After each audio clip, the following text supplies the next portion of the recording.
Stay warm out there, my friend. I'll leave some fish by the door. Be safe.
There it is, little one.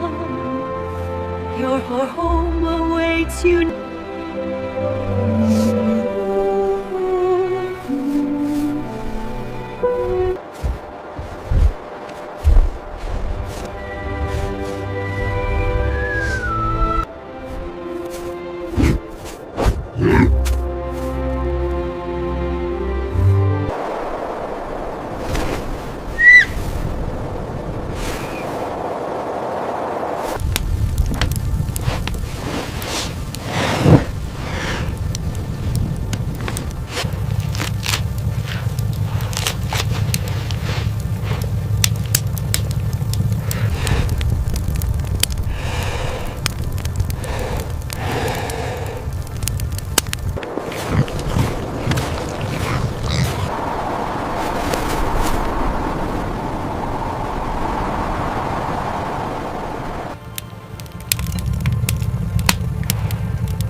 There is a place on this earth where winter does not merely arrive, it conquers. In the deep interior of Siberia, where the taiga stretches without mercy across thousands of miles of frozen silence, winter is not a season, it is a sovereign. Temperatures plunge to -70 degrees Celsius. The breath of every living creature becomes a ghost the moment it leaves the body. Trees crack in the night like gunshots. Rivers surrender to ice so thick that the memory of water beneath them seems like ancient myth. And yet in this place of impossible cold, life endures. It adapts. It suffers. And sometimes, in the rarest of moments, it reaches across the divide between species. And something beautiful happens. Her name was Nadezhda, and she had lived in these forests for 70 years. She was a woman the cold had shaped the way wind shapes stone. Slowly, patiently, until every line of her face told a story. Her aged face was kind and beautiful, framed by warm, compassionate eyes that had seen 7 decades of Siberian seasons without ever losing their gentleness. Long silver-gray hair spilled beneath her thick wool headscarf, catching the pale winter light like frost on birch bark. She wore her heavy traditional Siberian winter coat lined with fur, layered wool clothing beneath it, worn gloves on her hands, thick snow boots on her feet. She moved through the world with the slow certainty of someone who has long since stopped fearing what the wilderness can do to a person. On a morning in late January, when the sky was the color of a bruise and the snow lay 4 feet deep across the land, Nadezhda hitched her strong brown working horse to the wooden snow sled and set out before dawn. The sled was loaded with split firewood, dense, dry pine that burned long and hot, and a large wooden bucket filled to the brim with fish, pike, perch, and whitefish pulled through the ice the previous afternoon. She was traveling a route she had traveled 1,000 times, moving through the frozen forest toward the far edge of the taiga, where isolated families still lived. As her family had always lived, dependent on one another and on the mercy of the land. The horse exhaled great plumes of steam into the killing air. Its powerful hooves broke through the crust of the snow with each step, finding purchase on the frozen earth beneath. The sled runners hissed against the packed snow. Nadezhda sat upright on the sled bench, her gloved hands holding the reins loosely, her eyes reading the forest the way others read books.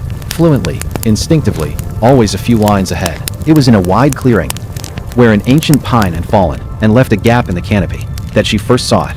A small white shape in the snow, barely moving. She pulled the horse to a stop and sat for a long moment, watching. In all her years in the taiga, she had learned never to rush toward the unknown.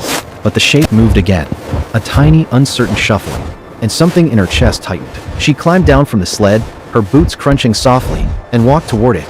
It was a polar bear cub, 3 months old at most. Fluffy white fur, small as a lamb, its curious eyes blinking up at her from beneath a dusting of snow. It was alone, in the wrong season, in the wrong forest, lost in a way that only very small creatures can be lost, completely, without any understanding of what being lost even means. Nadezhda crouched down slowly, speaking in the low murmur she used for frightened animals, for sick horses, for grandchildren, woken by nightmares. She removed one glove and let the cub smell the warmth of her hand. It pressed its cold nose against her fingers and made a sound so small it was nearly lost in the wind.